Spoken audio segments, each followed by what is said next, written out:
Placenta increta causing hemoperitoneum in the 26th week of pregnancy. A case report.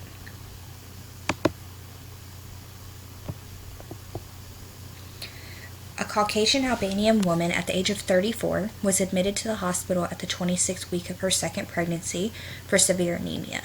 This is the lack of healthy red blood cells providing oxygen to tissues and serious abdominal pain. There was also reason to believe uterine rupture. The muscular wall of uterus tearing during pregnancy was a possibility. She gave birth to a healthy baby by cesarean section, the surgical procedure of delivering baby through mother's abdomen, 14 years previously. This woman was otherwise healthy with no recorded surgical procedures or medical conditions prior. The second pregnancy was at no risk according to her family doctor. During routine procedure, the patient was seen 2 months earlier for a sonogram, a non-invasive procedure using sound waves to produce images from inside the body, with results being completely normal.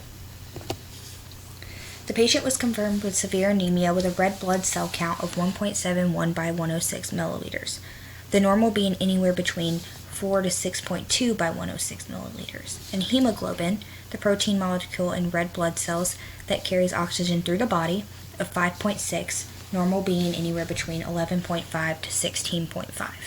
There was no longer activity found in the fetus. The patient now needed resuscitation and was rushed into an emergency surgery. A midline laparotomy, a surgical procedure with incision through the abdominal wall, was needed, where doctors drained 1,800 milliliters of intra-abdominal blood. A rupture was found in the wall of the uterus. Major female hormone responsive secondary sex organ, or the womb.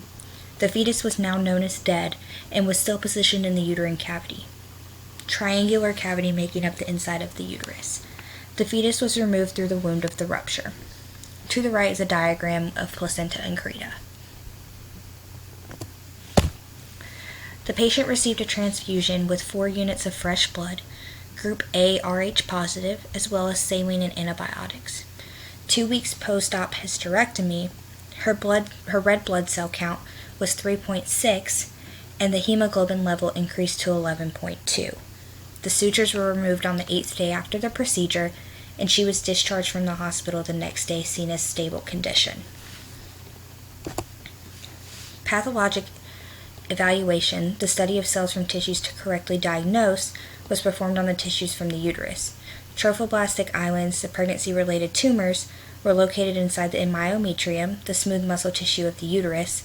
Polymorphonuclear lymphocytes, the type of white blood cell distinguished by lack of granules, have left the bloodstream and are moving towards the tumor, were discovered inside of the uterine wall. Discussion from the case study from the doctors. The clinical features of placenta increta, such as hemorrhage, uterine rupture and inversion, and invasion of the urinary bladder, are all related to the site of placental implantation, the depth of myometrial invasion, and the width of abnormally adherent placental tissue. Myometrial invasion of trophoblastic islands at the site of previous cesarean section may cause uterine rupture long before the onset of delivery, as in our patient. In these cases, resuscitation procedures, when appropriate, and an urgent hysterectomy seem to be the treatment of choice. Previously, a more conservative treatment aiming at a uterine rescue was followed, based upon manual removal as of much placental tissue as possible. Reported that 25% of women died during this treatment. Under these circumstances, the more conservative treatment can be achieved only in cases of a partial placenta accreta or increta, when bleeding is minimal. Alternative interventions include ligature of uterine artery and internal iliac artery or angiographic embolization.